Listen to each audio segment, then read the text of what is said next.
If tomorrow all the things were gone, I'd work for all my life, and I had to start again with just my children and my wife. I thank my lucky stars to be living here today, where the flag still stands for freedom, and they can't take that away.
God bless the USA and God bless all of us.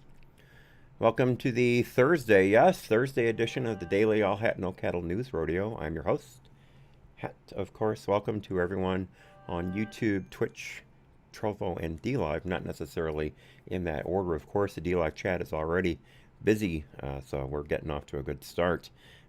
Stories today, of course, there was the bomb threat outside of the Library of Congress, as I understand it, a place that I have been to. Quite a fascinating thing. I have not been there since the 70s, late 70s, but it was very impressive. In fact, I was able to travel from Capitol Hill to the Library of Congress via the underground tram that they have. They have an automatic tram to and from the Library of Congress and Congress.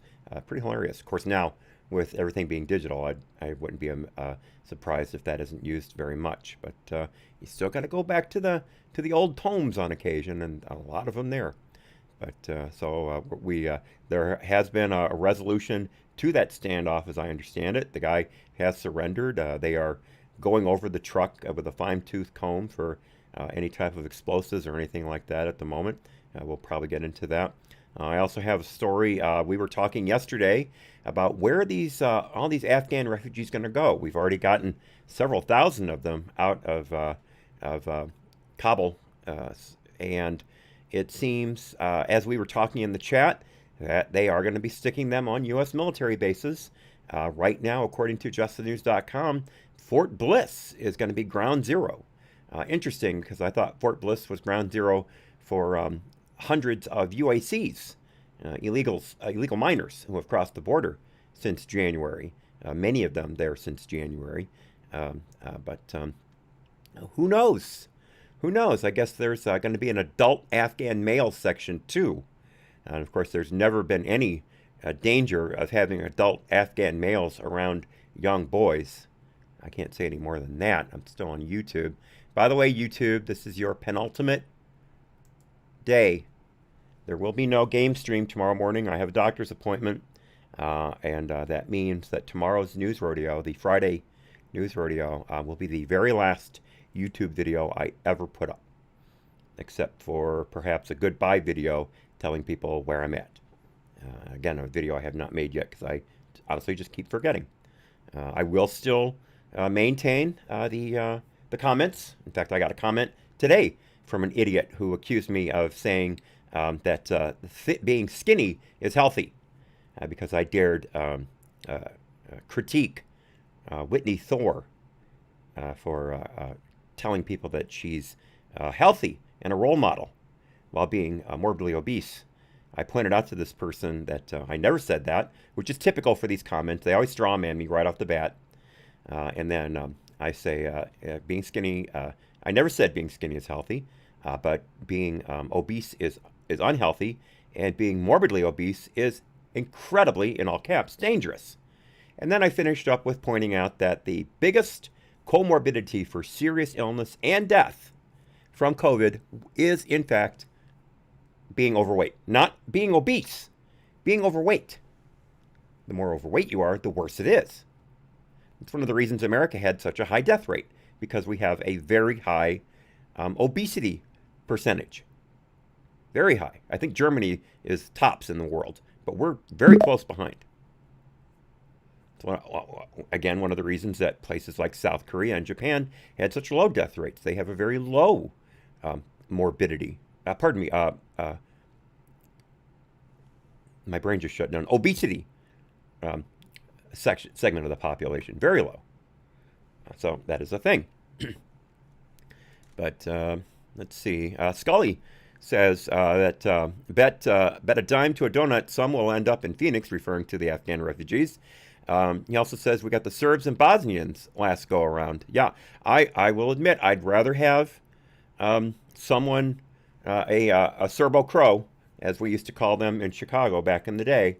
I would rather have one of them than an Afghan. Watch last night's Tucker. He talks about some very serious crime statistics from Europe. I'll quote one right now. 90% of new crime in Germany since 2015, which is when they opened the doors to all the Afghan and Syrian refugees, 90% of those new crimes have been committed by Afghani refugees. And the Germans are known for keeping very correct statistics. They've had a real penchant for that over the years. I won't go any further than that. So that is totally a thing. That is totally a thing. All right, and Electric Dog says we needed a swamp draining after Vietnam. Yeah, it never happened. It never happened. Again, as I said yesterday, our political class, really, once you get above major in the military, certainly captain, you become a politician. It's the only way to get ahead. Case in point, my first father-in-law, he was a lieutenant colonel in charge of non-military housing at Wright-Patterson Air Force Base. Contractors living on base, people like that. He was in charge of that. And he was up for promotion several times and was always passed over. And you talk to the guy, and aside from buying a Betamax machine in 1985, he was a pretty smart guy. Very easy to talk to. I liked him. But his wife was a horrible, horrible person. She's one of the reasons that I was never able to maintain my marriage with my first wife. I mean, obviously she had severe mental illness difficulties, but if I hadn't had the constant interference from my mother-in-law, I might have been able to have seen it and helped her get medical attention. But instead, my mother-in-law did everything she could to break up the marriage from the word go, including bringing herself, a brother-in-law of mine, and I believe my sister-in-law, to live in our apartment months after we had gotten married. They were quote-unquote visiting. They stayed for weeks. It was a 525 square foot apartment. I'm sorry. No, 225. Sorry, 225 square foot apartment. It had a combination bedroom, kitchen. I'm sorry, combination living room, kitchen, a bathroom, and a bedroom. That was it. And there was only room in the bedroom for a full-size bed. And they slept on the floor in the living room, and they would not get up early.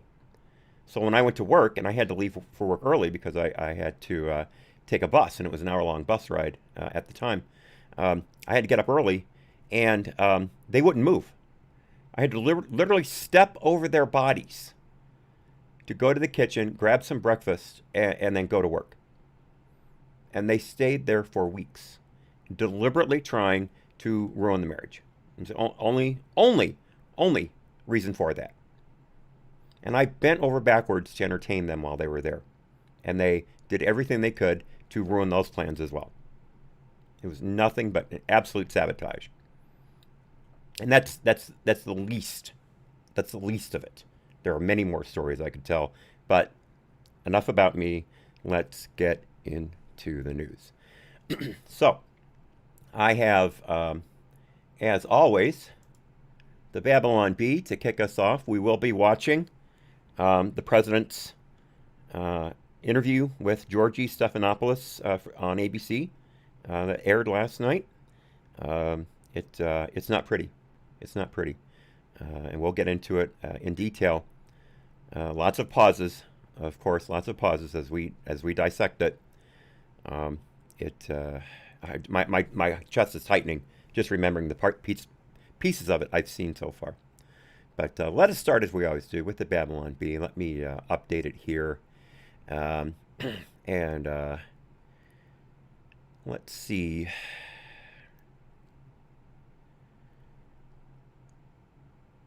Here we go. Here we go. Here's the Babylon Bee bookend on the left from their world section. AOC goes to Afghanistan to warn refugees not to come to oppressive, racist America. And here we have a picture of a number of what appear to be Afghani men standing shoulder to shoulder with an insert of none other than the idiot Congress critter from New York hollering at them through a bullhorn, of course wearing a burqa, hijab, I can't even pronounce it, of course wearing hijab, because that's what a strong, stand-up, proud American woman does in a foreign country, as she immediately bows to the pressure of the backwards Islamic radicals. Anyway, Dateline Kabul. According to sources, AOC was alarmed after seeing thousands of people desperately trying to escape Afghanistan and come to America. Quote, "Oh no, Mike, what are they doing?" shrieked AOC at her TV screen. "Don't they know America is full of systemic oppression? I need to go save them right now." AOC then picked up her top secret squad phone. "Get the squad together," she said. "We have brown people to save." By the way, the Afghanis are not brown. They are as white as you and I am. I mean, look at this picture. Look at this picture. These are white guys. These are white guys with tans. They are not brown. They have green eyes, for crying out loud. Moving right along. She then assembled the squad in their secret squad jet and flew behind enemy lines to warn the Afghans to stay out of America before it was too late. Quote, "Salam alaikum, my fellow austere religious BIPOCs," she cried through a bullhorn. "Don't come to America. It is a trap. There are microaggressions and racisms everywhere, and white people appropriating your culture. Please stay here where you'll be safe and your human rights will be respected." Close quote. She then ran over to the nearest aircraft and tried to slash the tires, but failed due to her being small and weak with no upper body strength. The Taliban then threw her in prison for being outside without a man. The rest of the squad has petitioned Joe Biden to send in the military to rescue AOC, but so far have been unable to wake him up from his nap. There you have it. The Babylon Bee taking us on with a high note, as always. All right, so, folks, you guys know that I've had some fairly derogatory names for Joe Biden. I started off the administration calling him 46 asterisk, and I've used that appellation prominently in not only voice but also in descriptions on the videos that I put up to Gab TV and the other websites that I've put up to over the days, and currently back on Rumble. By the way, I will be broadcasting for the first time on Rumble Saturday morning, 9 a.m. Eastern. And I have also referred to him quite disparagingly as the diaper wearer in chief. And while all of those seemed to be accurate, I just can't do that anymore. I can't make fun of him anymore because he has become such an absolute disgrace to world leaders, period. Not just American presidents, but to world leaders. That I just can't use those names anymore in good faith. I can't be any more ashamed of him. So just to call him President Biden and let him carry the weight of that is all I can do anymore. So no more jokes. No more jokes. He is the president. I don't know for how long. I cannot predict the future, but I can't do it anymore. So here is President Biden talking with George Stephanopoulos, former flack for Bill and Hillary Clinton. No news experience whatsoever, except as being the press guy who squashed the bimbo eruptions, as Hillary called them, during the first Clinton presidential run. And he is now, of course, the chief of news at ABC. Funny how that happened. But here's George Stephanopoulos interviewing President Biden.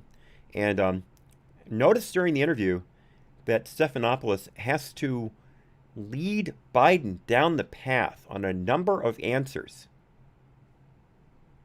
Answers that should have been readily available to Biden, should have been right at the tip of his tongue.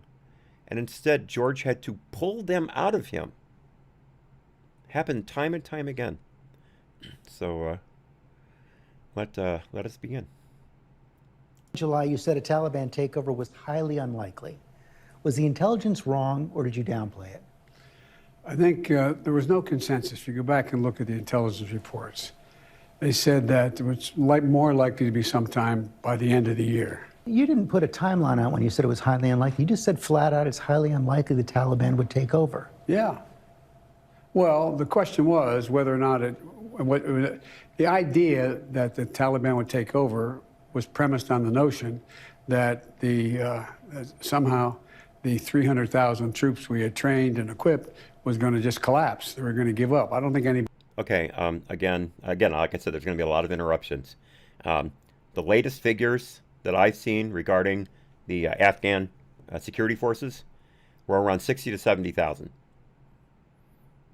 The 300,000 figure is if you include everyone who wears any kind of uniform in Afghanistan, all the way down to police and correctional officers at prisons. That is where you can get close to 300,000. And even then, it's more like 260,000. Active military was about 60 to 70,000. So there's a big lie right there. One that he keeps repeating, even though it's been pointed out time and time again that is not a correct figure. Continuing. Anybody anticipated that? We've all seen the pictures. We've seen those hundreds of people packed into a C-17. We've seen Afghans falling. That was 4 days ago, 5 days ago. What did you think?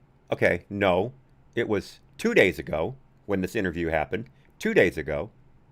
And I think a question that needs to be asked and has been asked by others. So the hell what? So the hell what? There was a Babylon Bee story today that said a serial killer pleaded for leniency because the murder had only happened 4 to 5 days ago. I'm sorry, only. There I go screwing up. Had happened 4 to 5 days ago. Therefore, since that amount of time had passed, it really wasn't a murder anymore. At least one that needed to be, quickly resolved and resulting in arrest. Yeah, I murdered the guy, but it was 4 or 5 days ago. One of those bodies that I'm sure you've all seen the video by now, one of those bodies that fell from that C-17 as it was taking off from Kabul the other day, one of those was a child, it turns out.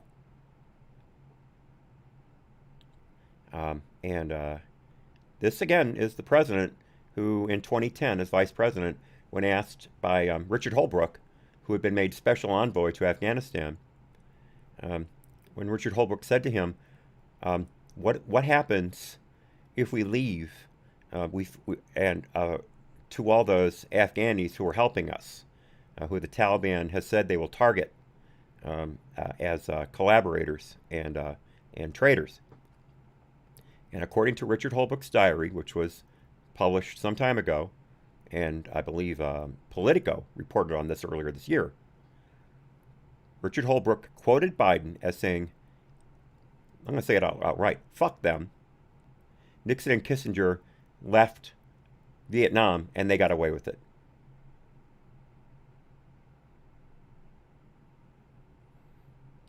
This is the guy who we have been told over and over again is basically the empathizer in chief. Not only does Joe Biden feel your pain, he wants to do everything he can to make sure you never feel pain again, according to everything we've been told. And this is a true insight into the man who, remember, created Borking. Joe Biden was instrumental with then Senator Ted Kennedy, a man who literally killed a woman by allowing her to suffocate in a little air bubble in a partially submerged car in frigid water at night while he swam away and then hid in a motel room. I'm sorry, no, hid in a friend's house long enough to sober up and then present himself to police. As I've said before, Mary Jo Kopechne did not drown. There was an air bubble in that car, and she surfaced into that air bubble and breathed and breathed and breathed until all of the oxygen was gone, and she passed out. She died of asphyxiation, not of drowning. So she was alive for some period of time, perhaps an hour or more, while Ted Kennedy slept it off and did not report the accident. So Ted Kennedy and Joe Biden put their heads together and devised a very vicious and mendacious campaign against then Supreme Court nominee Robert Bork, who was noted at the time to be one of the top legal minds in the country. Ted Kennedy got up on the Senate floor and lied about Robert Bork. He said things like that if Robert Bork got on the Supreme Court, America would have to go back to back alley abortions. That Robert Bork would support sending the police into your bedroom to check for contraceptives. Complete and utter lies. But he's Ted Kennedy, the lion of the Senate. People believed him. And Joe Biden went right along with it, and they so destroyed Judge Bork that his nomination went to hell. And then was invented the verb borking as a direct result of what happened to him. His widow has never forgiven Biden for this, ever. And then Joe Biden, as the head of the Senate Judiciary Committee, after Kennedy passed, Joe Biden led the assault on Judge Clarence Thomas. Joe Biden is the one who basically helped dig up Anita Hill and bring forward her spurious and quite inconsequential, even if they were true, accusations against Clarence Thomas. They were trying to deny a man, again, a brilliant legal mind, who came up from nothing. Clarence Thomas grew up in the segregated South in poverty and became an incredible legal mind, a true American success story. And they brought this woman forward, and her worst claim against Judge Thomas was that he gave her a Coke can and said, "Whose pubic hair is this on it?" That was the worst allegation she had. And they tried to destroy Thomas with day after day of eliciting the sorrowful, tearful testimony from Anita Hill. And Joe Biden gave her every opportunity to lie and smear Judge Thomas, specifically because Joe Biden and the Democrats did not want the Republicans to be the first party to put a black man, the most recent party to put a black man on the Supreme Court. They wanted that. They wanted that skin on the wall. So they did everything they could to destroy Clarence Thomas. And he, God love him, stood up and gave one of the most impassioned speeches I have ever seen in any type of political hearing. And he used the phrase high-tech lynching, and that sealed the deal. He was in. He was in. And the Democrats also deliberately torpedoed a Hispanic judge. He was on the First Circuit, the Washington D.C. Court of Appeals. I always forget his name. You'll have to forgive me. But he was. When you're on the D.C. Circuit, that's the minors for the Supreme Court. That's where people go. Quite a few Supreme Court justices came up through the D.C. Circuit. And this man was brilliant. And he was young, he was talented, but he was a conservative. And Chuck Schumer and others torpedoed this judge before anything could get him close to a Supreme Court hearing, because they didn't want the Republicans to be the ones to have the first Hispanic on the Supreme Court. They wanted that skin on the wall too. So he languished in obscurity as an appellate court judge. Could not get any higher. And Joe Biden was a part of that too. There's your empathizer in chief. There's a man who's concerned about the little people, the brown people. I think when you first saw those pictures. What I thought was we have to gain control of this. We have to move this more quickly.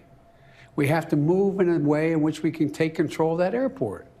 And we did. So you don't think this could have been handled, this actually could have been handled better in any way? No mistakes?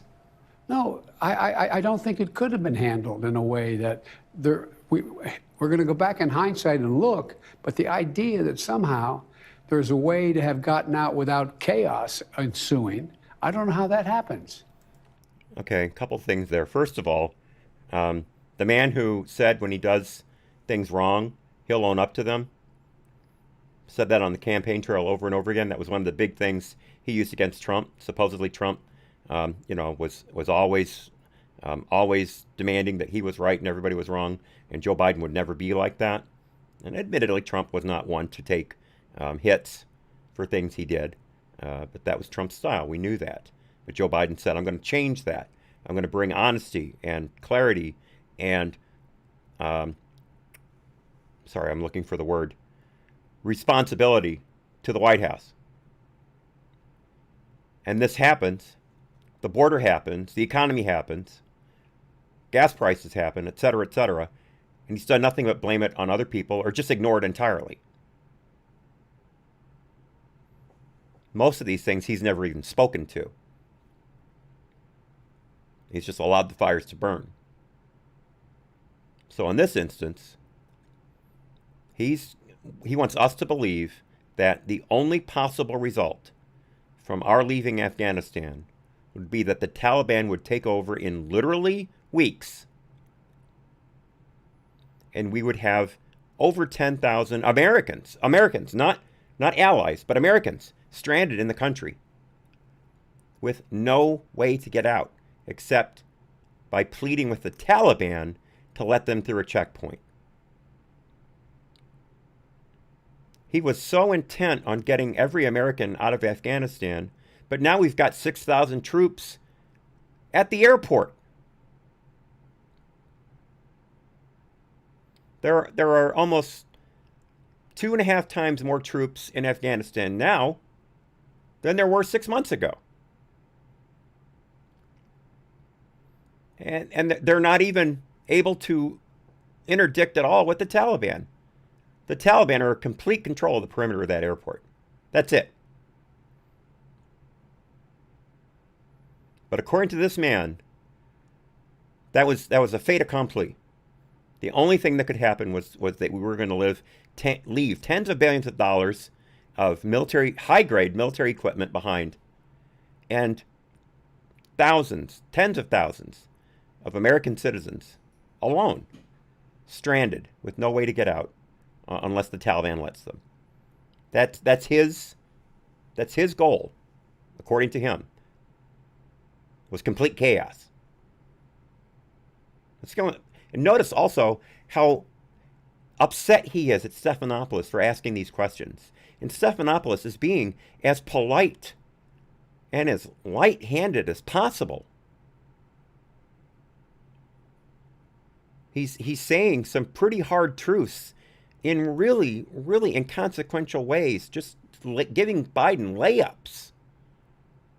And Biden look at his face. He's visibly mad at George Stephanopoulos for even asking that question. How dare you question my ability as the leader of the free world? Who the hell do you think you are? I'm the president, damn it. I don't have to put up with questions like this from the likes of you, George. That's the empathizer in chief right there. I don't know how that happened. So for you, that was always priced into the decision? Yes. All right, so let's bring in George Stephanopoulos. George. There you have it. There you have it. I think the most telling part of that interview was when Stephanopoulos referred to those people surrounding that airplane.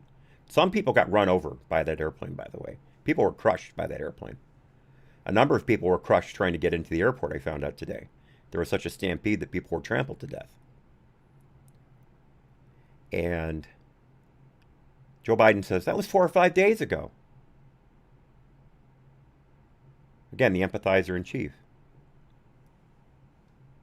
All right, let's move on from that for right now. There will be more of that to come, I promise you. We've still got tons of COVID news out there. We're finding out that people who got the Pfizer and Moderna vaccines are going to need booster shots, but you can't get one unless you're 8 months out from your first one. And still no word on the J&J jab just yet, what's going on with that. You've got, again, the federal government intervening in state affairs regarding mask mandates, especially for children. So we still got the border. We still got inflation. We still got gas prices. Let me catch up with the chat real quickly. Electric Dog says, what do you want from the plagiarizer in chief? Well, here's the thing, dog. Maybe he could have plagiarized Bosnia. That would have been nice. We got out of Bosnia without a complete collapse of the society. Veritas says, yes, reject, deflect, and project. That is the Democrats' playbook and has been for quite some time. Veritas also says he broke the previous deal and changed the timetable so the Taliban wouldn't be away. No excuse to blame the previous administration now. No, not at all. In fact, I hope you guys were able to see Sean Hannity's interview with President Trump. I think it was Tuesday night. Yes, Tuesday night. Where Trump came out and said, when we first started the negotiations with the Taliban, I talked to the leader one-on-one on the phone, and I told him, I want you to know that if you do anything as we're pulling out, if you attack one American soldier, if you take over territory, I'm going to hit you harder than anyone has ever been hit before. It will be severe and it will be massive. I'm not getting all the words right, but that was the import. And he also said, I know where your village is. I know where your family is. And if you do something against this agreement, I will destroy that village. First thing. That is the number one target. And then Trump said, do you understand? And he said, the guy came back and said, yes, I understand. That was how negotiations started with Trump. Biden yanks everybody out and doesn't do a thing. Doesn't even interdict the supply lines coming out of Pakistan. There's only one supply line going into Afghanistan, folks. And it's coming through Pakistan on that border.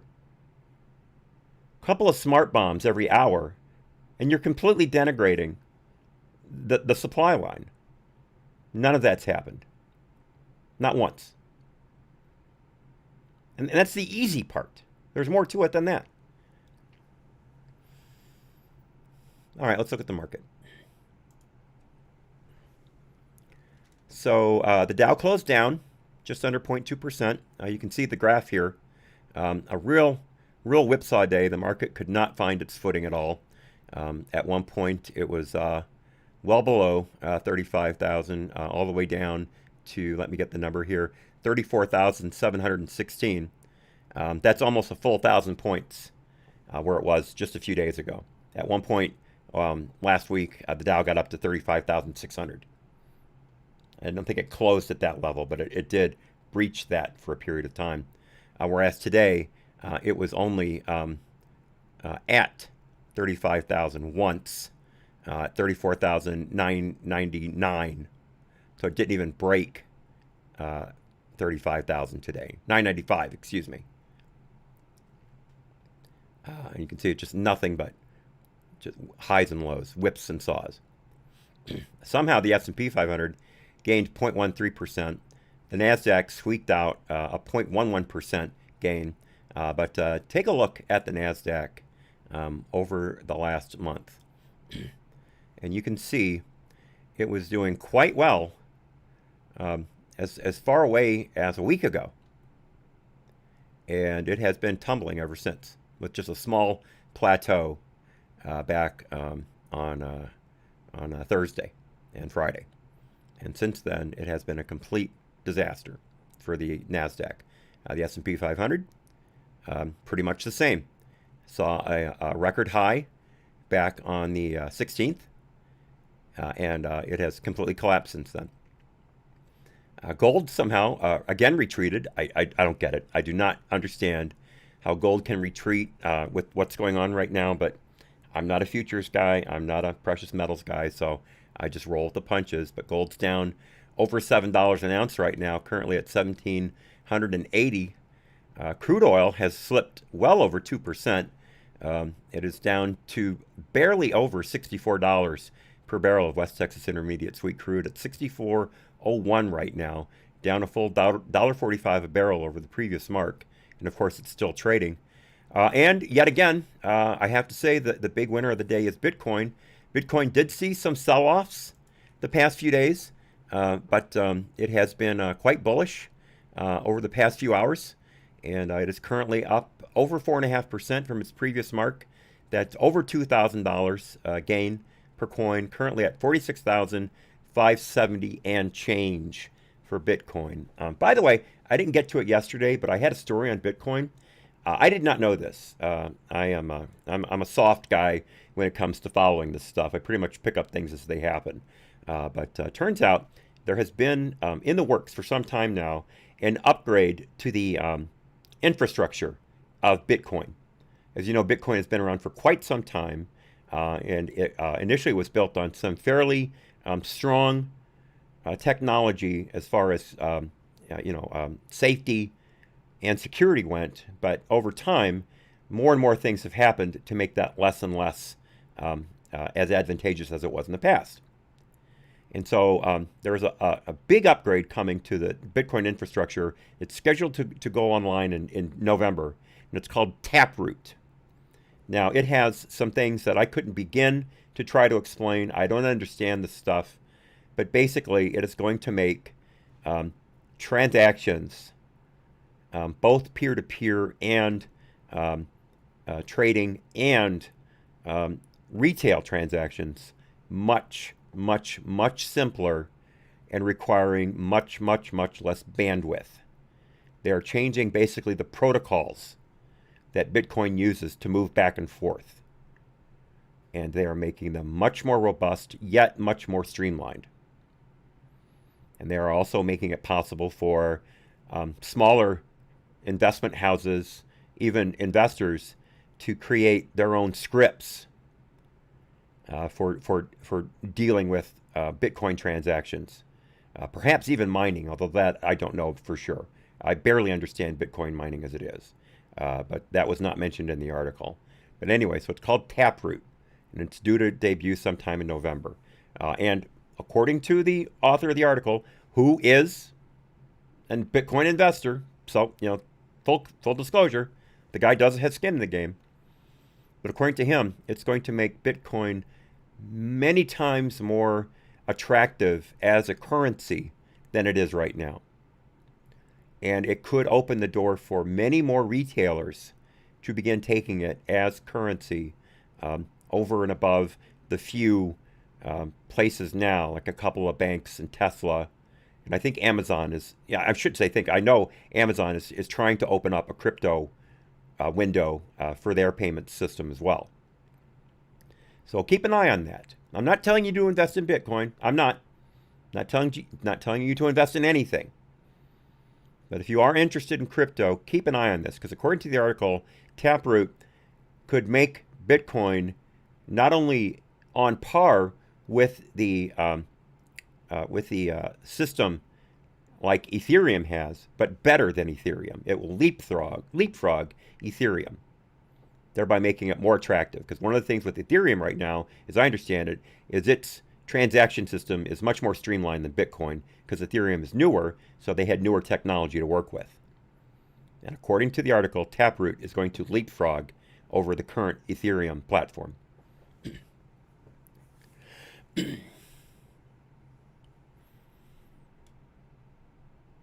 Skullcrunch says that is a problem. Nobody understands crypto. I think part of the problem with that is, Scully, is that people just don't do basic homework. I think if you read, you could go to Coinbase, for instance. I think Coinbase is an excellent resource. I go to it often to see what's going on in crypto. And they have a number of very simple walkthroughs on how to understand crypto. And it's really easy to understand. It really is. The hard part is the technology behind it. But once you strip that away and you just look at the currency itself, I'm not saying it makes perfect sense, but I understand how people could find it attractive, because unlike fiat currency, like the American dollar, Bitcoin can't be expanded beyond people mining it, which basically is crunching heavy-duty mathematical algorithms to create Bitcoin. But you can only create one Bitcoin every so often. It's not like you can create thousands of them at home. It's a very, very labor-intensive process. And I don't know if Taproot's going to make that easier or not. I don't think it will.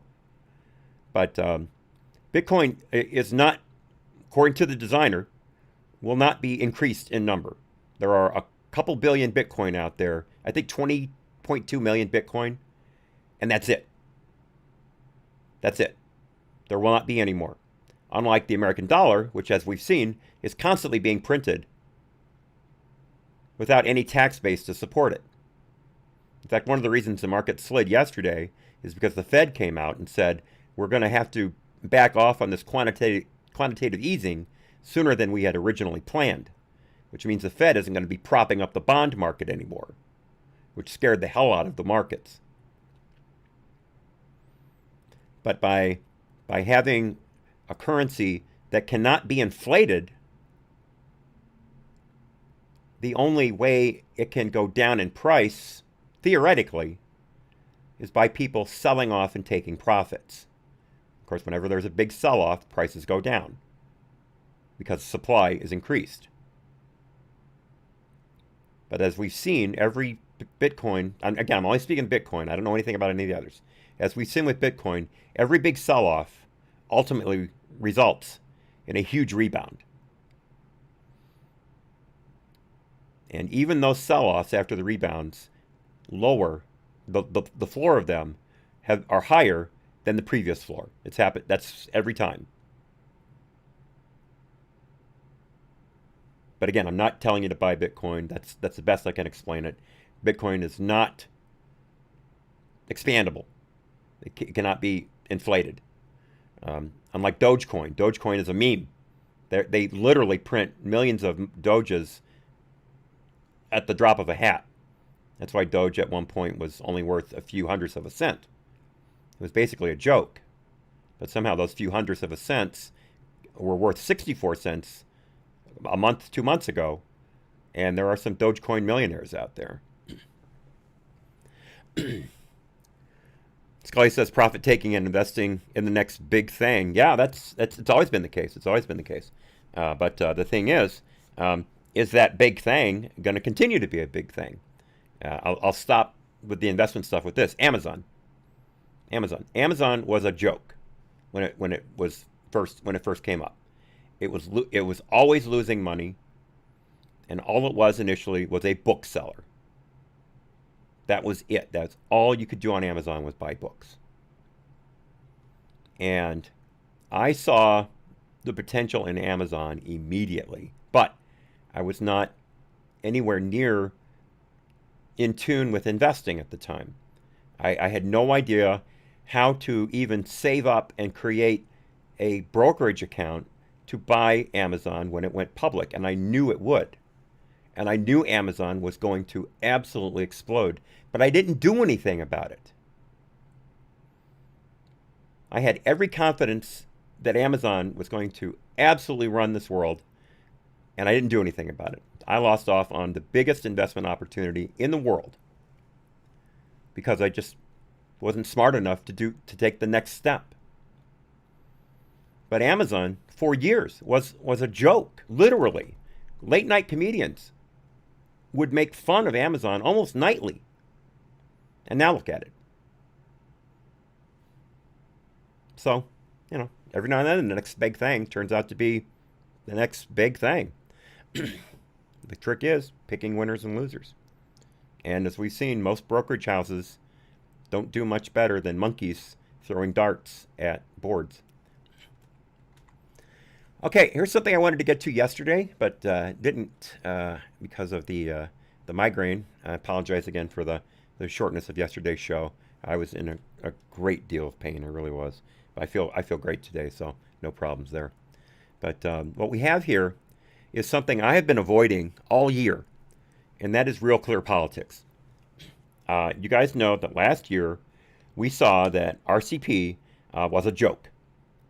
It was using polls that had little to no actual relevance in reality, and it was driving the election in a number of ways.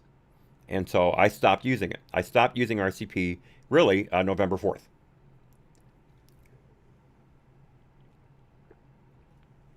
And something interesting has happened over the past few days. We're getting some actual real numbers from polling outfits over the last few days. Now, there are a few of these I'm going to absolutely ignore, and that is Politico, Morning Consult, Reuters, Ipsos, and Fox News. Any one of those three have proven to be absolute jokes when it comes to polling. I wish I couldn't say that about Fox News, but it's absolutely true. Fox News has been a joke ever since really last year, early last year. But The Economist YouGov and Rasmussen have been doing some good stuff lately. So what I have here is the RCP polls, and this one right in front of you is the President Biden job approval. And I have a few others to go to after this. And as you can see, we've got a number of polls that have been taken recently.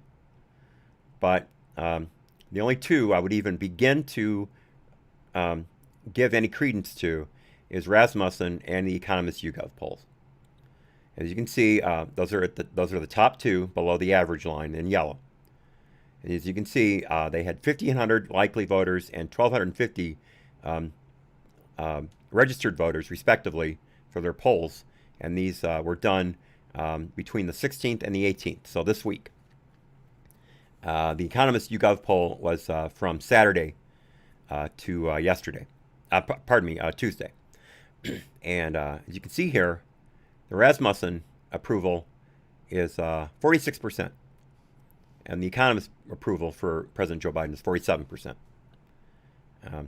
Those are horrible numbers for him. But if you look at the ones that I just discounted, you've got Politico and Reuters at 51% and Fox News at 53%. Folks, now, of course, that poll is all the way back to a week ago.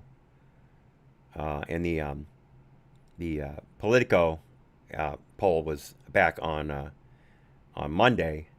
But again, there's no way in God's green earth Biden could have 51% approval with what's going on right now. So those polls are jokes. 46 and 47% I see as being not only likely, but pretty accurate. Disapproval, 53% for Rasmussen, and 47% for Economist YouGov. Here's the thing, though. Look at these disapprovals for Politico, Reuters, and Fox News. 46, 43, and 46, respectively. Throw out Reuters, which, as we all know, is a completely outside the bounds leftist news group.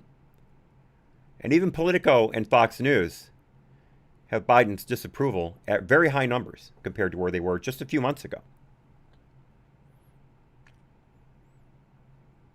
So if you take the top two here, Rasmussen and The Economist, YouGov, that puts Biden at a -7 for disapproval versus approval versus disapproval.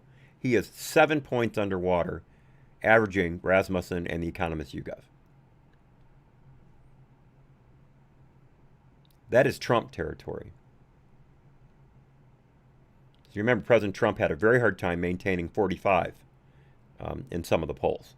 Rasmussen always had him higher. But some of these polls, like Reuters, for instance, they sample Democrats very heavily, sometimes 15 points over Republicans, which is nowhere near the national breakdown. Fox 6 said so the other day, as a matter of fact. So these are very scary numbers for Biden, and things have only gotten worse. Day by day, things are only getting worse. We'll get into that in a moment. So let's look at some other numbers here. Job approval on economy. Politico, again, left-leaning. He's underwater. 46 approved, 47 disapproved. Fox News, even Fox News has him -2. And Quinnipiac, always very heavily leaning to the left. All the way back to the first of the month, had his job approval on the economy at -5.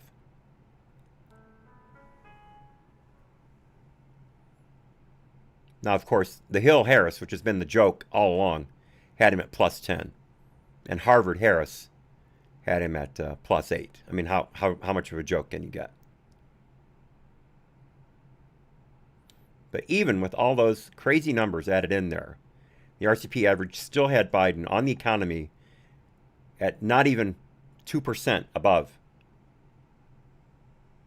approval versus disapproval. And if you look at Democrats, the way they poll on the economy, they skew heavily towards things are fine. Even though, if you've looked around, restaurants are closing, not only due to labor shortages, but due to food shortages. There's a massive restaurant chain in the UK that shut down 50 of its operations because they couldn't get chicken anymore. 50 restaurants offline because they couldn't get food. All right, let's move on to some of the latest news here. Oh, another programming note I forgot to mention. Starting Monday, the game streams will no longer start early. From now on, every day, Monday through Sunday, game streams will start at 9 a.m. Eastern. I realized this morning that I just don't have enough time from when I get up and have to do everything to prepare for the day to sit down and have the game stream ready.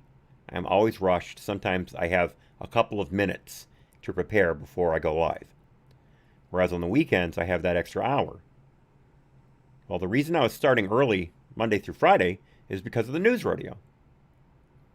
Well, we've changed the format. I don't have to stop the gaming as early now as I did before. So it makes perfect sense to give myself that extra hour during the week as well. I don't know why I didn't think of it sooner. Well, yes, I do. I have no brain. I have literal brain damage. But it finally came to me today. And Picasso knows. Was like, thank God, finally. Now I don't have to get up early and help you do stuff.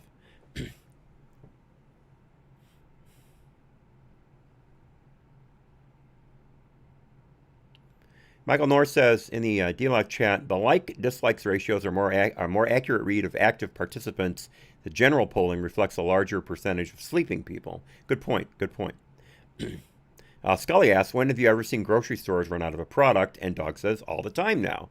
Yeah, try finding certain cuts of meat now. It's not easy. You remember all of the beef and pork and chicken herds that were culled last year because the processing plants were shut down. So growers couldn't get that livestock to market. So they just had to kill them and bury them. You can't let them continue to populate. You're always hatching more chickens, birthing more pigs, birthing more cows. You can't just let that continue. You'll run out of room. You'll run out of food. You gotta make room. And if you can't get them to market, you got to kill them. And so we lost really generations of farm products and vegetables too. We lost generations of those crops last year because of that. So we're feeling the pinch now. Michael North says, I froze a few steaks yesterday, not the good steaks, but ones I know can make delicious. I can make delicious and will last a year in the freezer. Yeah, I understand that. We've got to buy a chest freezer. We have a refrigerator that's probably 25 years old. It's a Kenmore. Runs great. It's dirty as hell. Parts of it are broken a little bit, but it still works. But one of these days it's going to die. And it doesn't have a lot of freezer space. And Picasso knows he has a particular food that she eats that requires freezing. And it takes up a lot of space. Because she has to buy it in bulk. So we need a chest freezer. And I seriously want to start buying meat online. There are some new boutique meat outlets out there that have pure grass-fed, free-range beef and chicken that are supposed to be out of this world. I've seen some ads from Dave Rubin, for instance. And you guys may or may not know, Dave Rubin and his husband, from everyone I've seen or heard, they are master grillers. They are just absolutely top-of-the-line grillers. People go over to their house specifically for beef and scotch. and cigars. That is what they do, and they do it for hours. And I can't remember the name of the outlet, but Dave Rubin got a new sponsor I think it was last month. Last month. And he held up a piece of meat from them. I thought it was a rack of ribs. It was huge. It had to have been at least 2 feet wide, probably 3 feet wide. It was a ribeye. It was the absolute tip-to-tip ribeye. I've never seen a cut of meat that big before that was an actual steak. And I've had tomahawk ribeyes. I know what a big ribeye looks like. This was the largest ribeye you could cut. It was amazing, absolutely amazing. And everyone I've heard talk about these outlets say, compared to what you get in the store, it's night and day. Absolute night and day. So I've never really been interested in Omaha steaks. People talk about it all the time. Dan Bongino's a big promoter of Omaha steaks. But these outlets sound really interesting. And they have, one of them I know has chicken and fish too. So I'm interested in that. But we've got to get a freezer and a new refrigerator for that matter. Scully says, bunch of drunken smokers. Yeah, my favorite kind of people. My favorite kind of people. People who eat beef, smoke cigars, and drink scotch. I just wish I could still drink scotch. All right, let's get into the latest here from Fox News. What we have here is a story titled "America Last." Pentagon grilled over big differences between U.S. and British troops as some citizens rescued from Kabul. And this is a story I heard earlier today. I'm glad to see there's new reporting on it now. And this article states here in the headline, Pentagon pressed on why British paratroopers leaving Kabul airport to rescue citizens, but Americans aren't. Major General Hank Taylor said, our main mission continues to be to secure the Kabul airport. And folks, this is exactly what it sounds like. As I've said before, it was not just American troops on the ground in Afghanistan. It was a NATO exercise. And Britain had a large contingent of personnel there. Again, Prince Harry flew attack helicopters in Afghanistan. Say what you will about him now, he is a veteran with distinguished service. One of the things you can say about the British family, they're very big, the British royalty, they're very big on getting their men into military service. They see that as a prerequisite for someone who's going to lead the country. Of course, Queen Elizabeth, God makes she live forever, took over the reins as queen basically right in the middle of World War II when King Edward died. I think it was King Edward. Pretty sure it's King Edward. And she was basically a teenager at the time. She was very young, no more than her early 20s. And look how well she's handled this country. Of course, she doesn't have plenary power, so obviously the socialist governments that took over after World War II, there's not much she could do about that. But she has tried to maintain focus as best she could. And England's coming around, so God bless her. I hope she lives forever. I really do. But so the British have nationals in country too. Again, they were caught flat-footed. They were listening to the Americans who were saying, hey, we don't need to leave yet. Everything's fine.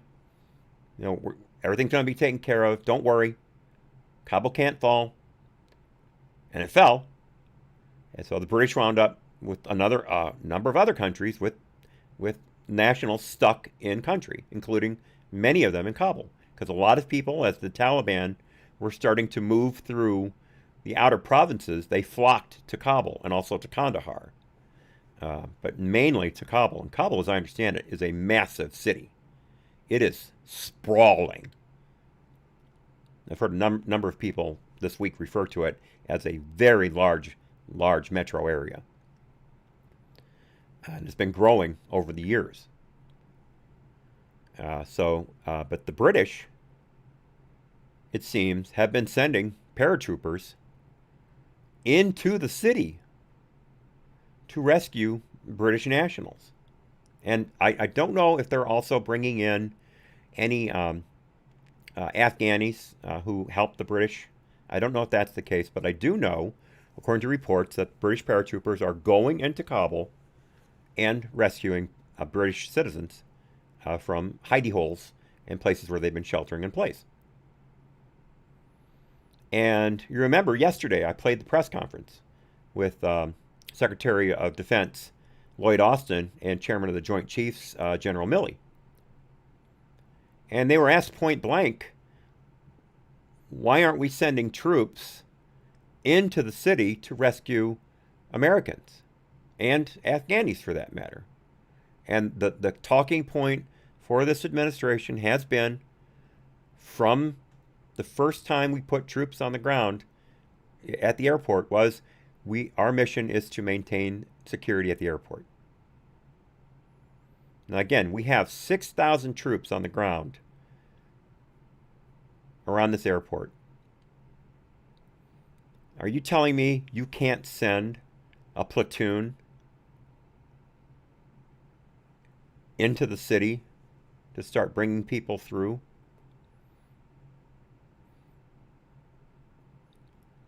Daring the Taliban to fire upon you, thereby giving the Biden administration carte blanche to level the city?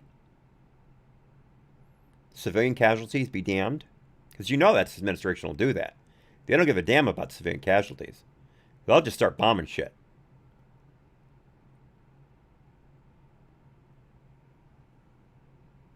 But instead, we're watching British soldiers do the work while we maintain checkpoints. And I've been hearing time and time again today that some of these checkpoints have had to have been closed, just shut down, with concertina wire and barricades put across them, because there are so many people trying to push through that the soldiers couldn't hold them back anymore. I heard a story today. It pains me to relate it to you, but I trust the source from where it came implicitly. According to them, at the British checkpoint, when they blocked it and put up the concertina wire to keep people from coming over, women were taking small children and throwing them over the wire,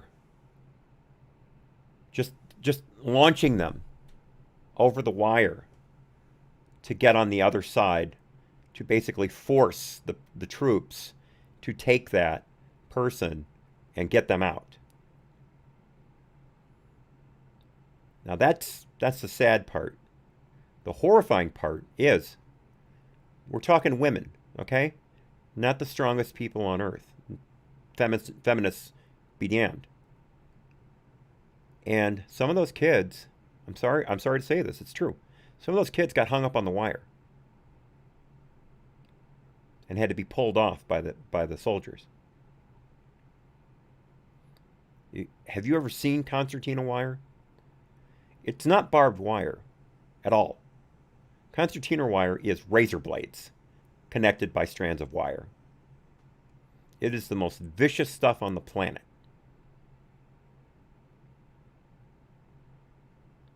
And kids are getting hung up in that.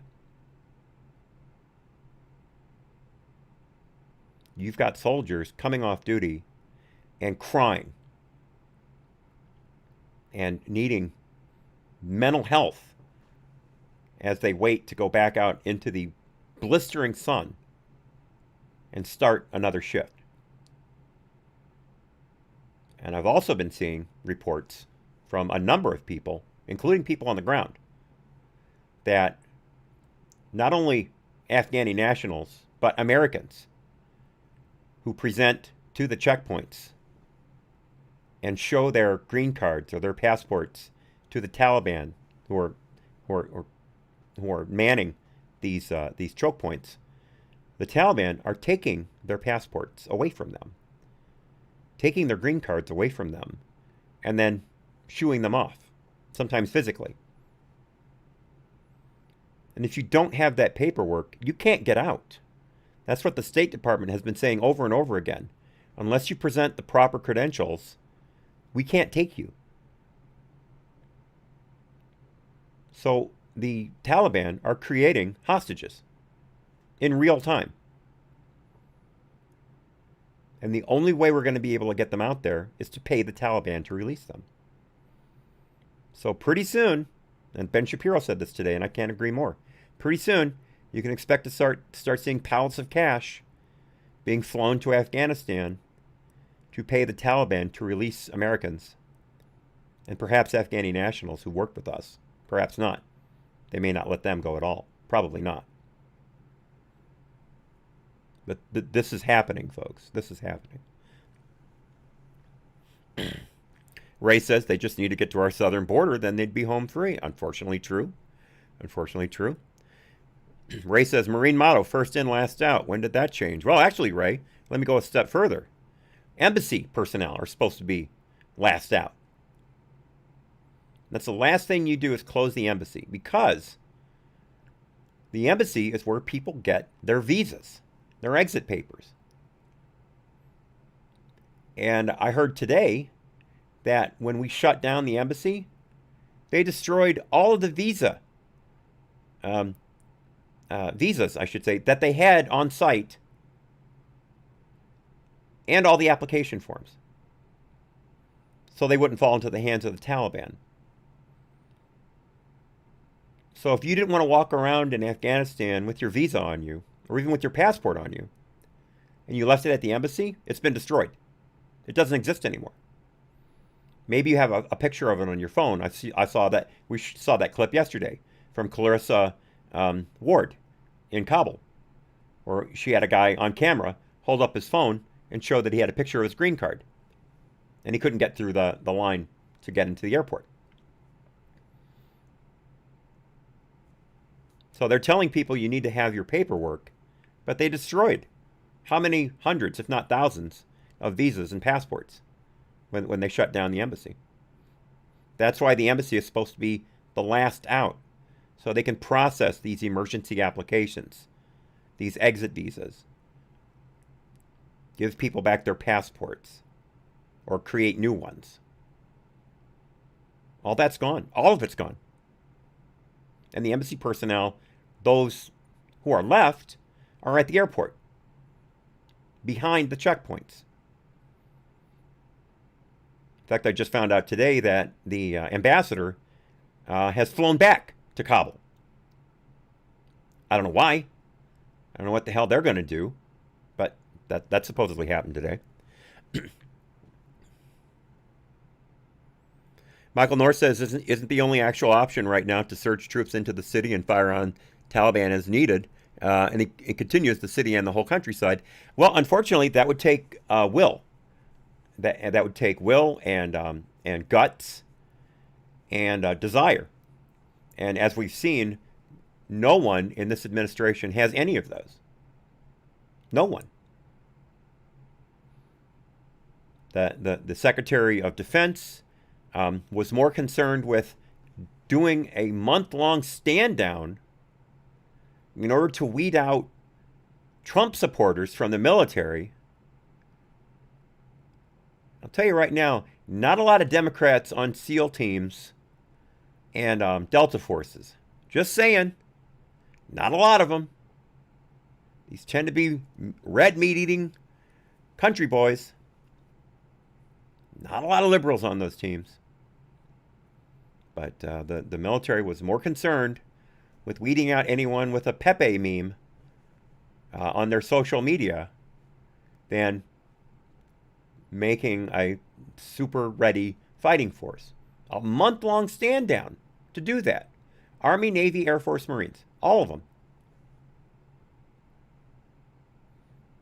And then you've got Milley just a couple months ago talking about how he made his staff read Ibram X. Kendi and recommended it to the rank and file because he wanted to understand white rage, whatever that is. And then when pressed on it, he refused to talk about it. He said it would take too long to go into. And he didn't want to discuss it. So he got called out on it and he bailed. The man's a complete abject coward. Can't even stand up for his own principles, whatever those are. So no, no one's going in. No one's going in. No one's firing a shot at the Taliban. Not going to happen. Not going to happen. And if it does, I will cover it live. I will be on 24 hours, 7 days a week as the reports come in and show them to you unfiltered. I promise.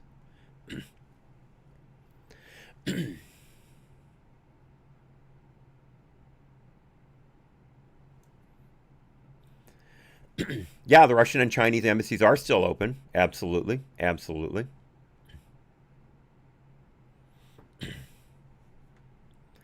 Dog says, I want the untrained equipment disasters to commence. And Scully says, we train most of them to fly. As I said yesterday, the Taliban are going around the Air Force pilots, the Defense Force pilots who haven't flown aircraft themselves out of the country into safe zones. They have been rounded up whenever possible and told, you will fly this aircraft for us or we will kill your family. We will burn them alive in front of you unless you fly this aircraft for us. Now,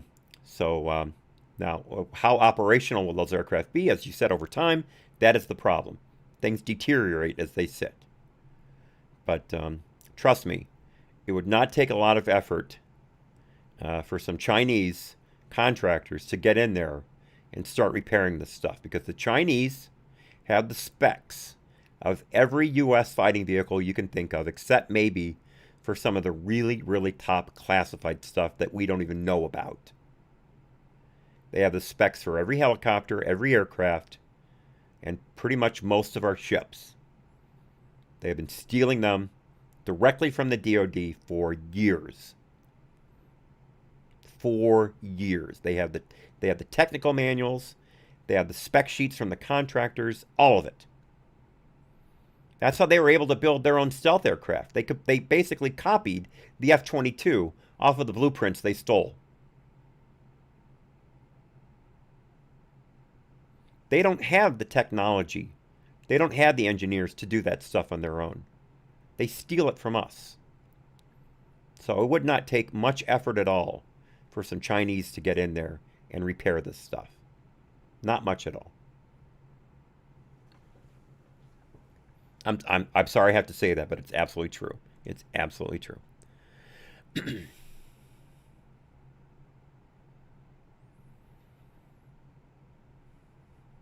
Let's see here.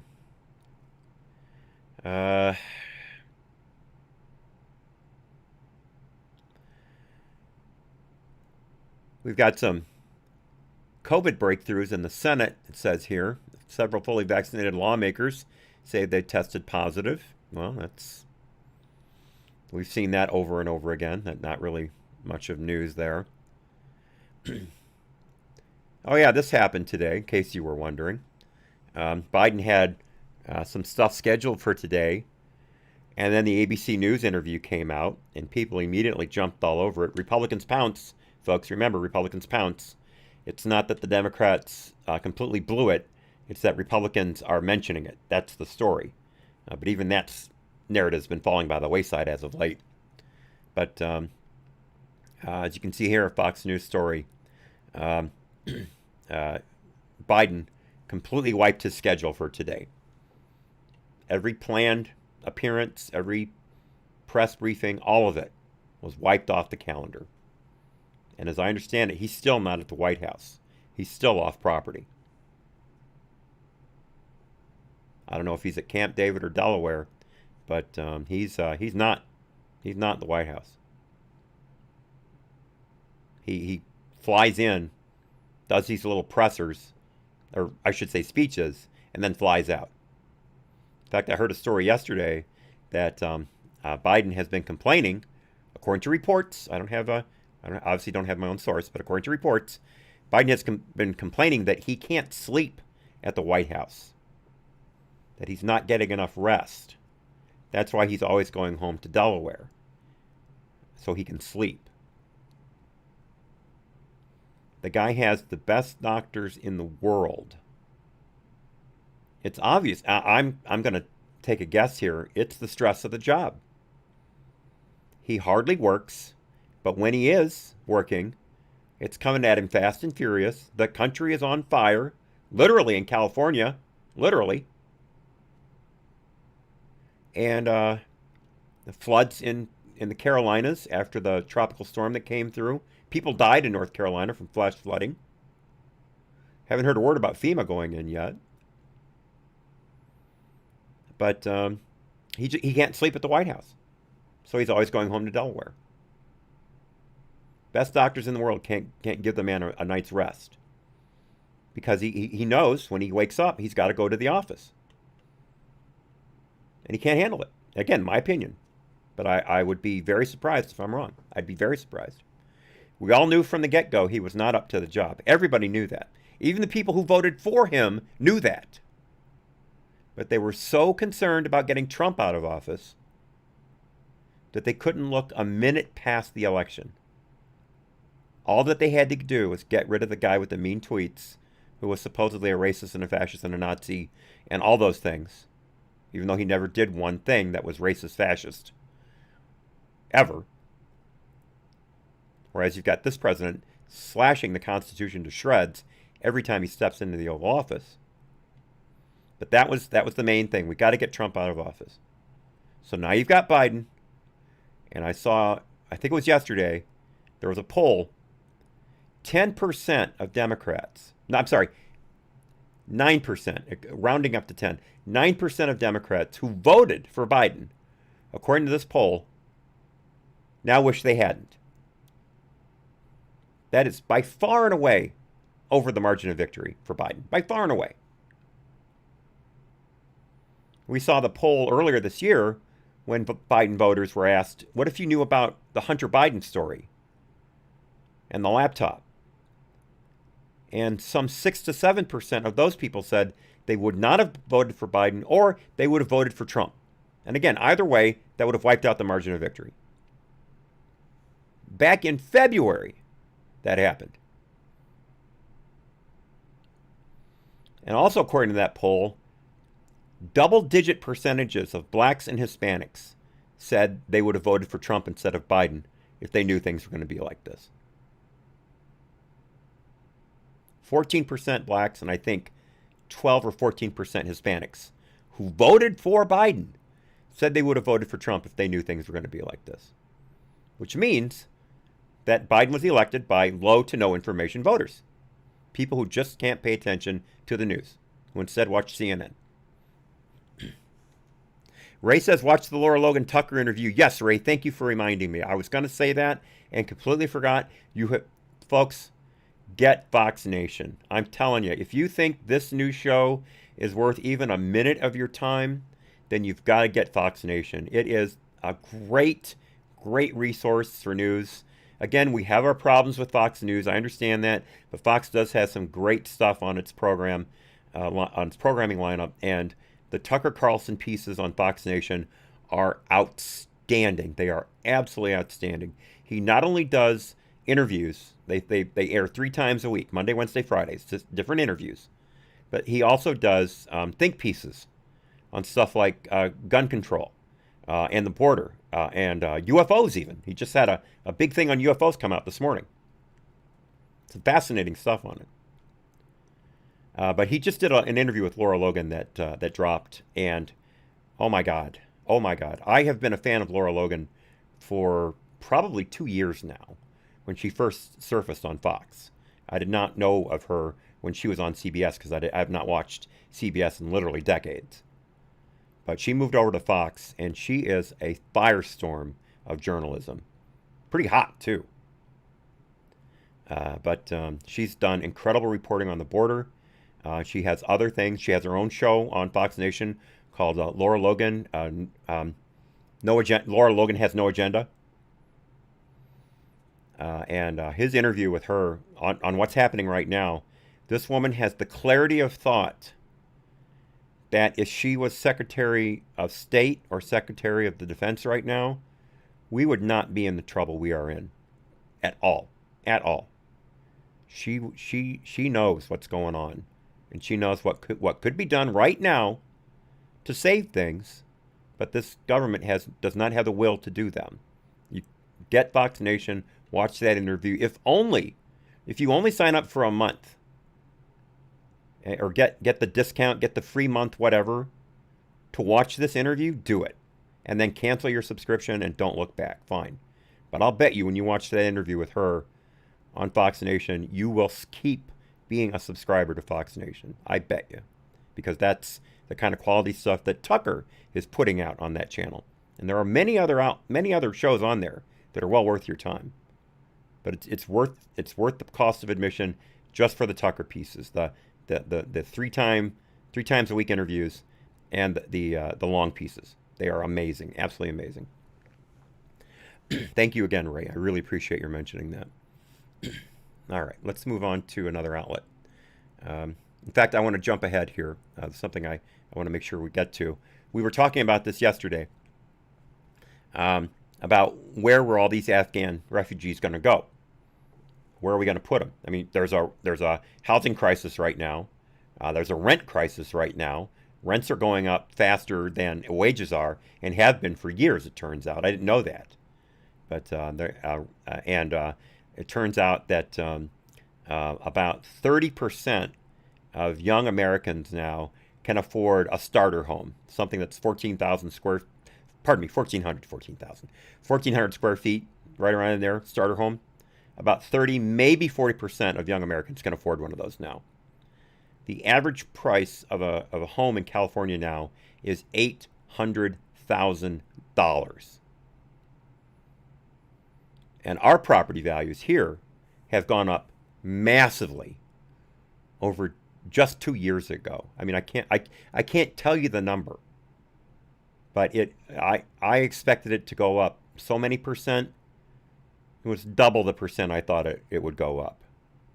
And that's just a crappy little, something like 50-year-old house in Kenosha, Wisconsin. Imagine what a nice place in Texas or Arizona would go for now. Well, actually, Scully said the other day, I think the average home price in Arizona now is in the hundreds of thousands of dollars, $300,000-400,000, I believe Scully said. But anyway, so where are these refugees going to go?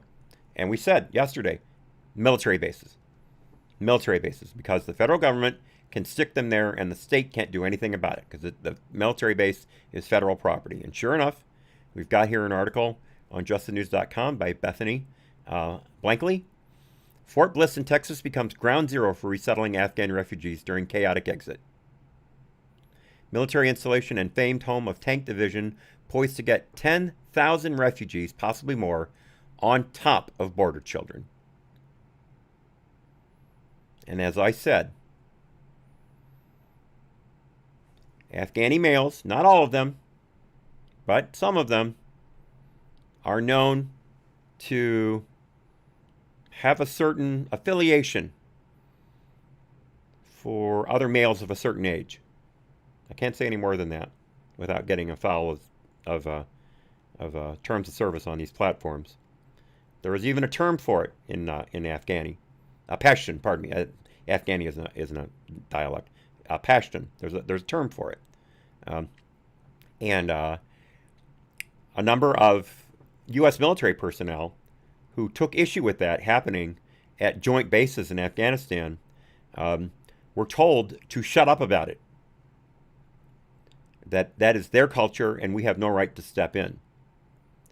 And those few who did, who couldn't take it anymore and tried to stop it, were discharged and rung up on violating the Universal Military Code of Justice, the UCMJ, UMC, Universal Code of Military Justice, UCMJ.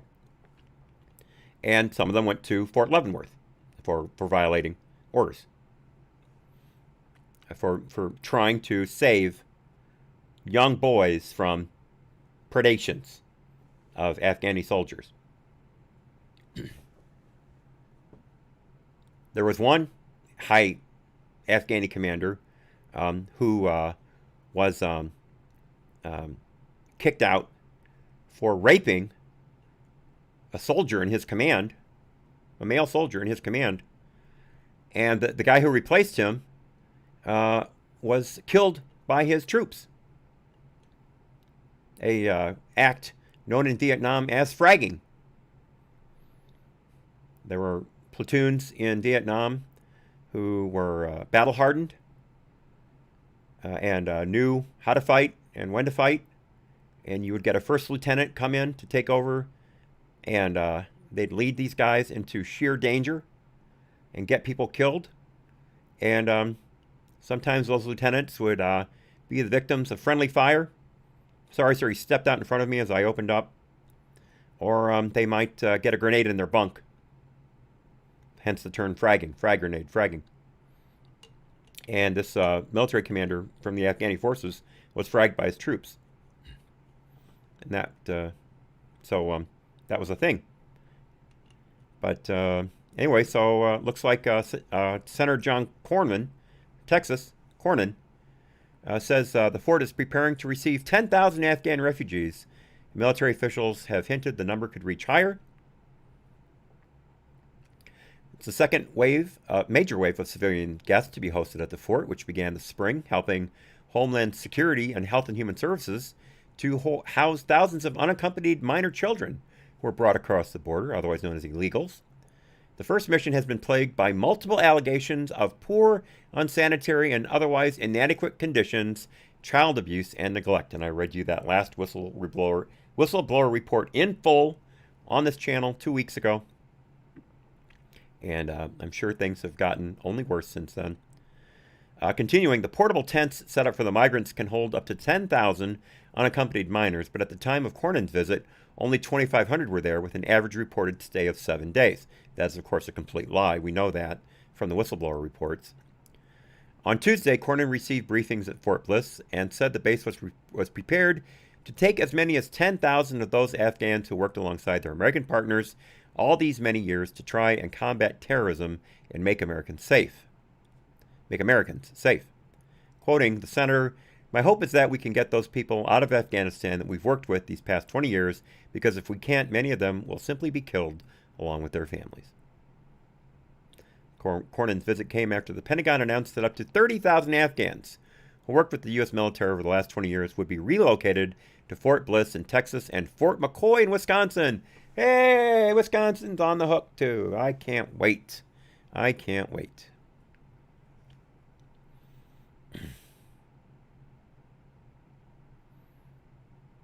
Here's the worst part, though. This has been reported by a number of people, and it's in this article, so I'll just continue on to it. American citizens in Kabul won't necessarily be given priority to leave. This is according to Pentagon spokesperson John Kirby. Remember, this guy's an admiral, folks. Quote, "Once we get more airlift out of Kabul, we're going to put as many people on those planes as we can. There will be a mix, not just American citizens, but perhaps some Afghan SIV applicants as well." Of course, that's special visa applicants, emergency visa applicants, SIVs. Continuing, "We're going to focus on getting people out of the country, then sorting it out at the next stop. It's not going to be just Americans first, then SIV applicants. We're going to focus on getting as many folks out as we can."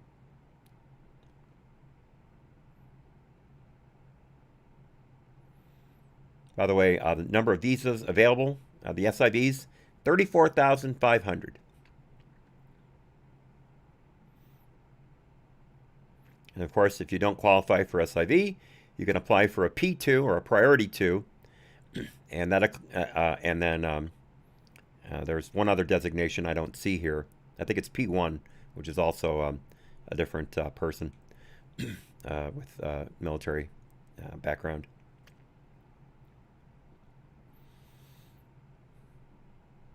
Oh yeah, this is a great story. I saw this today. Moving away from Afghanistan for a second and into the complete insanity that is this country. Again, justthenews.com. Folks, I'm not making this up. Former New York ice cream shop owner ordered to pay $4,500 to BLM protesters for false police report. The man was charged under a New York state law that bans the filing of false police reports to intimidate a person based on race.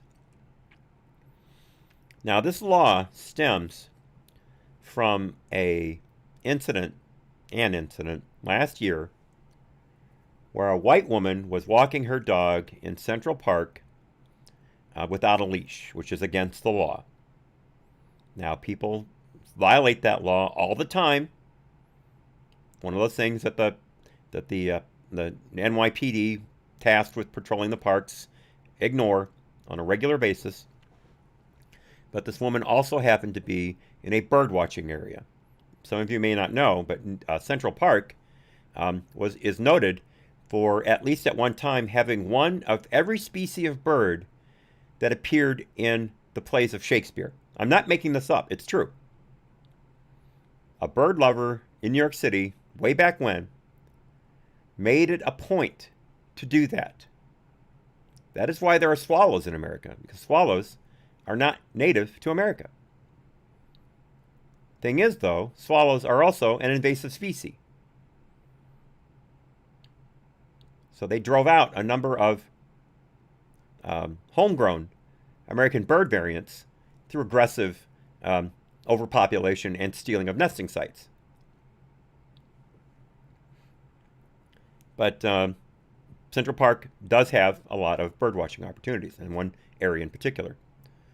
So a black bird watcher, black man who is a bird watcher, came across this woman and got in her face for having her dog off leash, because dogs off leashes in those areas can scare away the birds. And he threatened her by saying that he was basically going to do something to her dog if she didn't put the dog on a leash. And then he said that he had treats with him, and he tried to call the dog over to himself. And the woman got scared. She called 911 and said, "There's a black man here who's threatening me and my dog." Not a direct quote, but very, very close to a direct quote. Well, because she described him as a black man, she was immediately dragged across social media as being a racist. She was fired from her job, a job that she had had for some time, and was charged with a hate crime for describing the man who was threatening her and her dog. Now, she certainly was not in the right by not having her dog on the leash. That is the law.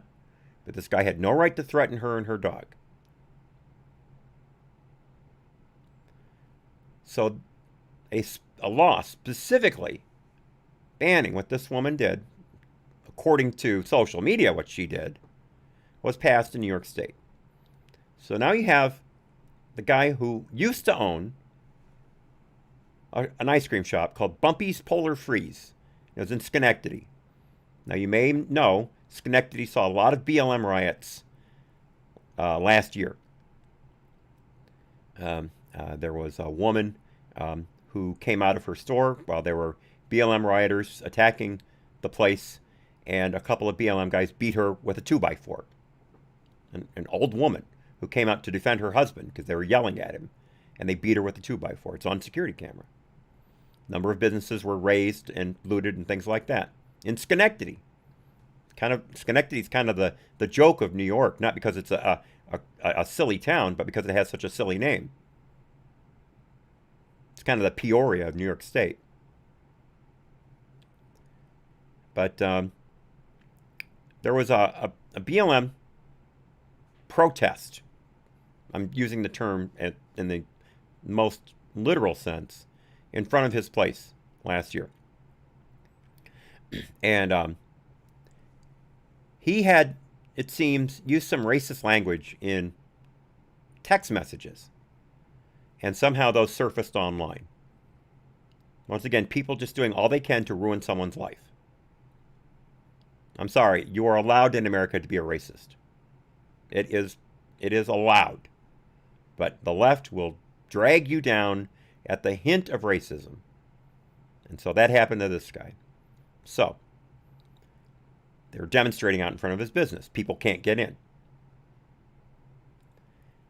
So he allegedly, quoting the article, threatened a crowd of roughly 50 peaceful protesters with a .22 caliber air rifle before calling the police to report that 20 armed protesters were threatening to shoot him.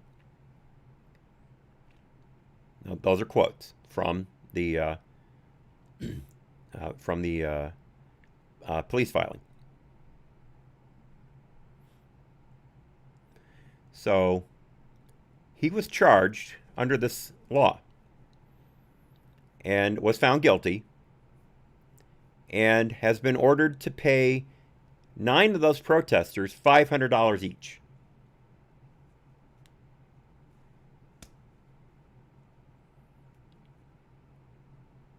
Now, he's moved since then. He had to close his business, had to move to another state, start his life all over again. And now he's on the hook for $4,500. Now, his lawyers are appealing because they say he was never notified of the charges being filed in court. He knew he had been charged, but he had never been notified of a court date. So when the trial started, he had no one defending him. It was just the prosecution. So the judge ruled for the prosecution, and his lawyers are appealing, saying they were not given proper notification, and therefore the ruling is null and void. They did not have the opportunity to defend themselves. We'll see how far that goes. Yeah, a BB gun. A BB gun. Well, let me back up a little bit. BBs are 0.17. They're 17 caliber. Pellets can be upwards of 22 caliber. But most BBs and pellets are 0.17 inches in diameter. Little air rifle trivia for you. All right. And once again, YouTube, today is your next to last day for any content from this channel. There's no game stream tomorrow morning. I have a doctor's appointment. And tomorrow's news rodeo will be the very last video I put up on YouTube. There's a pinned comment in the chat giving you the links to my DLive and Trovo accounts. And starting Saturday morning, I will be replacing the YouTube part of my lineup with Rumble. I have signed up for a Rumble live streaming account. I just have to do some testing. And I will let you guys know if there's any problems. Otherwise, expect there to be a whole new channel come Saturday. And I will be doing the news rodeo on Rumble as well. I may have to hold off on continuing to doing game streams on Rumble. There's a certain bandwidth limitation, and I haven't figured out yet if it is a total bandwidth or a streaming bandwidth restriction. So in other words, am I given an allotment of bandwidth to be used over a period of time? Or am is that just how much bandwidth I have while I'm streaming? I haven't figured that out yet. So once I figured that out, it may be that I'm only going to be doing the news rodeo on Rumble and not also the game stream. Because obviously, if I'm going to pick one or the other, I'll pick the news rodeo. But again, that's something I have to research, and I just haven't had the time or the brain power to do. But I will figure it out, I promise. Michael North says Bumpy's was a Schenectady classic ice cream stand. Called that because he had a big swimming pool with bumper boats up front. Oh, man. And he says, LOL, only in Schenectady.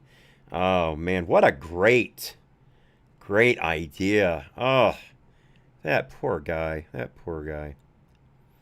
But yeah, upstate New York last year was just a complete shit show. Just like many other places in the country. All right. I had an article from the Daily Caller I wanted to get to. I just remembered. I think I've got enough time for it. You guys may remember I talked about this at the beginning of the show, and it was large in the chat at the time too.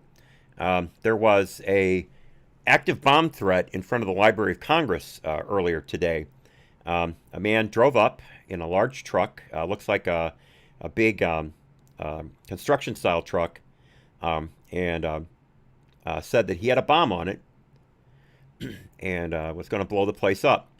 So police cordoned off the area, told people to in the surrounding area to get into their offices, close the windows, and lock the doors. And they started negotiating with the guy. As I heard the live news conference from the commander on the scene after the guy surrendered. Floyd Ray Roseberry is his name, by the way. And according to the commander, Roseberry was not communicating with them at first, other than the initial report that he had a bomb. And they were using a whiteboard to hold up messages to him to try to get him to communicate with them. Don't ask me how he was supposed to communicate back. They sent a robot with a phone on it, and he would not pick up the phone. He would not use the phone. But after I think it was 4 or 5 hours, he got out of the truck and surrendered. No one was hurt. I guess he did not resist arrest. He was taken into custody, and right now the bomb squad is combing through the truck.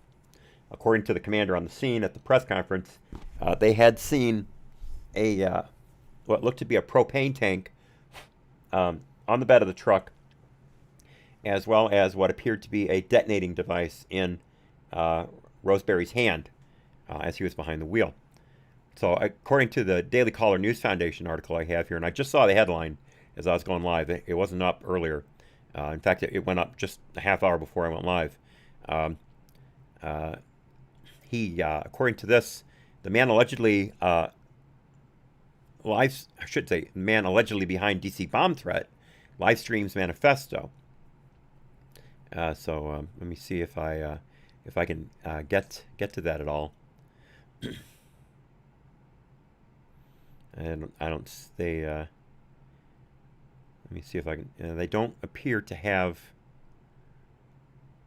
that actual stream. Probably got pulled down. Someone said earlier that his Facebook page had been pulled down right after they announced his arrest. So that makes perfect sense. But anyway, so I've got some quotes here. Let's see. The 31-minute stream, which was obtained by the Daily Caller after it was removed by Facebook, removed by Facebook, showed 49-year-old Roseberry sitting in his black pickup truck parked near the Library of Congress. He repeatedly demanded to speak to President Biden, but claimed he didn't want to hurt anyone.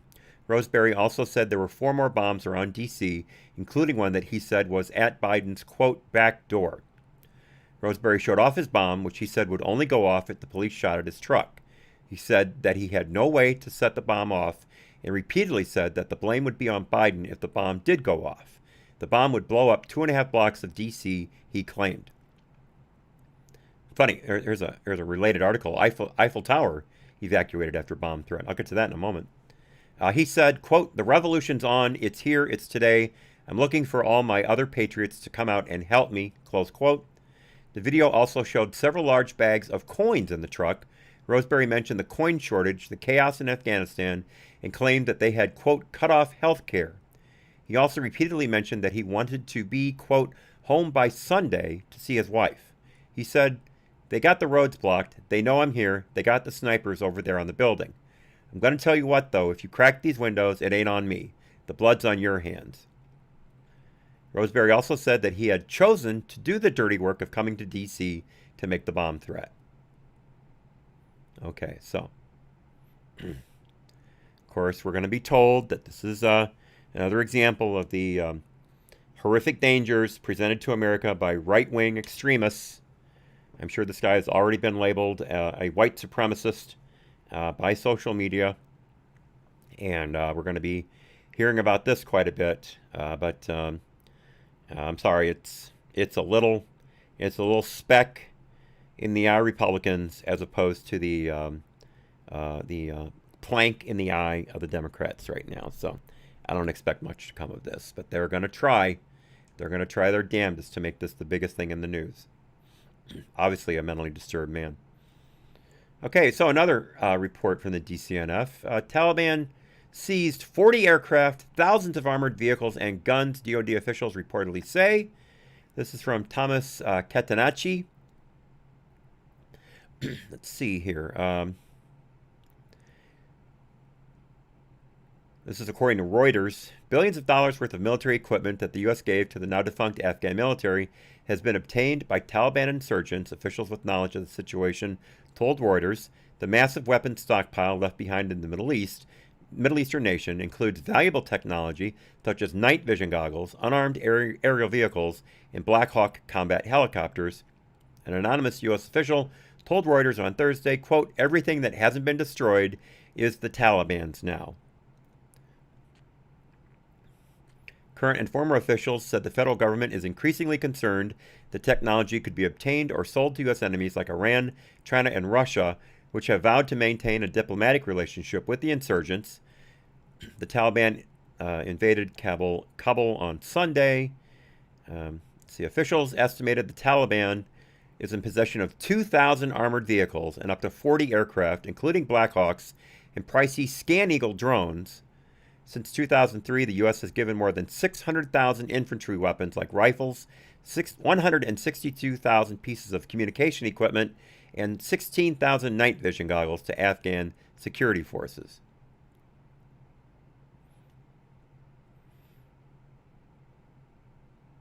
And here's a picture, a tweet, I should say, from AFP. Let me see it scan down here. Here we go. Social media images show Taliban fighters carrying M4 and M18 assault rifles and M24 sniper weapons. My sniper rifle is built on the M24 platform. Driving around in iconic USV Humvees and in one video, apparently wearing U.S.-style Special Forces tactical uniforms. And so here you can see, here's a Humvee in the left-hand side there. There is I think that's an MRAP right there. Pretty sure that's an MRAP. Or perhaps, what do they call those? Hedgehogs, I think was the other term for that. And here's an Afghani with what looks like an M18.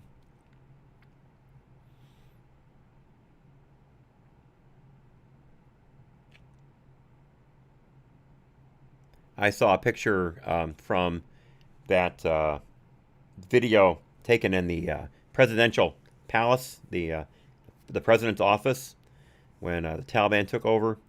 And one of the guys in the picture was holding a really tricked out, what looked to be a custom, I will use the term AR-15 platform. It may have been fully automatic, I don't know. But it had the collapsible sights, front and rear collapsible sights. It was totally tricked out to be able to handle any type of optics, laser pointers, IR pointers, any of that stuff. It had every bell and whistle on it available to make it as tactical as God's green earth could handle. I have a really nice AR, but it's not as nice as that one. And that was in that picture. So that's what we've got there.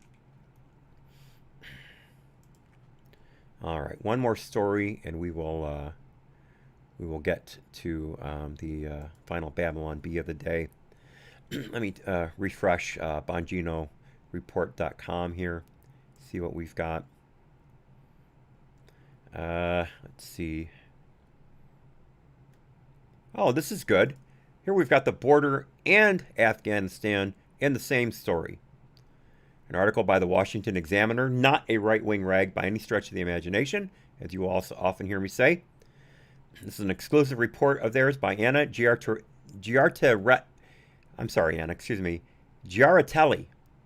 Lots of vowels there, Anna. Anna Giaratelli, their Homeland Security reporter. This is from this afternoon. Border Patrol asking overwhelmed agents about helping process Afghan refugees. 3 agents told this to the Washington Examiner. The move is in direct response to the worsening situation in Afghanistan, yada, yada, yada. 3 agents, including some assigned to the southern border, told the Washington Examiner that Border Patrol supervisors began inquiring with agents this week about going overseas for 30 to 90 days. Some agents were sent emails while others were asked during daily meetings that take place before shifts commence. Quoting one agent in a text message, supervisors are getting a feel for agents willing to go to Afghanistan by asking around, but no official solicitation yet. And a senior agent with Customs and Border Patrol said the agency has not submitted a request for agents to go, but is, quote, getting a list of agents with experience, close quote. The same solicitation was made following the assassination of Haitian President Jovenel Moise in July, but the agency did not end up sending personnel to Haiti. The deployment would be to Afghanistan as well as countries surrounding it. The CBP said following the publication of this article that it already has personnel in Doha, Qatar, screening and vetting applicants. Wow. Wow. According to a CBP spokeswoman in a statement, the department, including CBP and USCIS, that's U.S. Customs and Immigration Services, also known as ICE, has dedicated personnel expeditiously supporting the screening, vetting, and processing special immigrant visa applications, or SIVs, and other eligible Afghans who are seeking refuge. God. Oh my God. I'm sorry, let me back up. USCIS is not ICE. I'm sorry, I got that completely wrong. I apologize. They are the asylum and refugee people, and they handle also visa and other immigration programs. I'm sorry, I completely screwed that up. My bad. I didn't read ahead. I apologize. Man.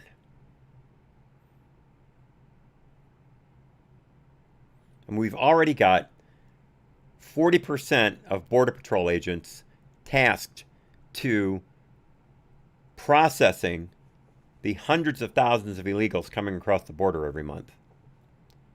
And now they want to pull more off to handle screening out of the country?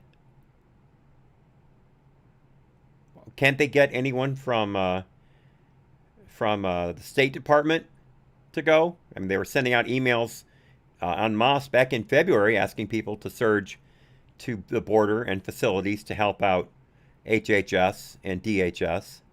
So what, they can't get someone from the IRS to go?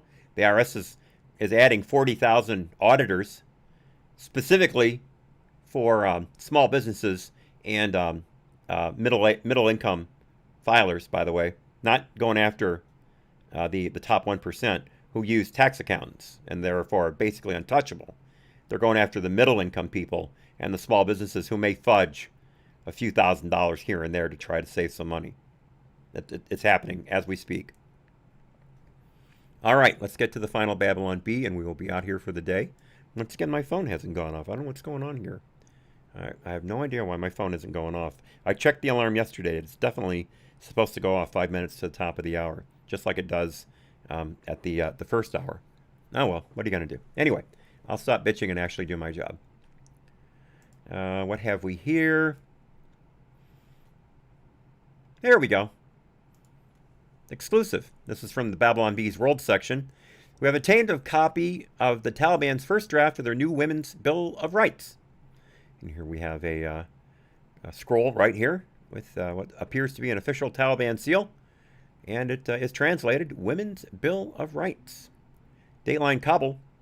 Through clandestine sources in Kabul, the Babylon Bee has obtained a leaked copy of the Taliban's first draft of a new Women's Bill of Rights.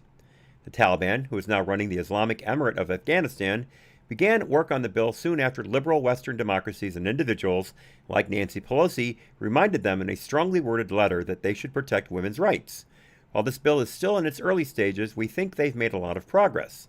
Let's look at some of the rights enumerated in the Taliban's Bill of Women's Rights. Let me take a quick drink here.